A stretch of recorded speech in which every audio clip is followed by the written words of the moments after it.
Puugo, palju õnne, super 600 võit. Räägi, kuidas su nädalavahetus läks? Nädalavahetus läks väga hästi. Saime amordid paika ja saime palju uusest teada. Enne oli sul probleem, et rehvi sõi ja nüüd said sellest murest lahti ja super. Kes aitas?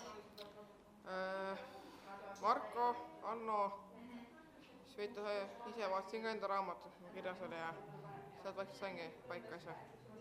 Kuidas tänane võistlus läks? Tänane võistlus suurepäraselt. Sain kohe eest ära ja enam tagasi vaatan. Kas tuul väga häiris? Jaa. Jube kõva tuul on väga kõva tuul oli. Mitmes kohast tahtis rajalt välja lükata. Okay. Mis edasi saab? Teha trenni ja oodata uut võistlust. Et septembris näeme. Jep. Super. Aitäh sulle!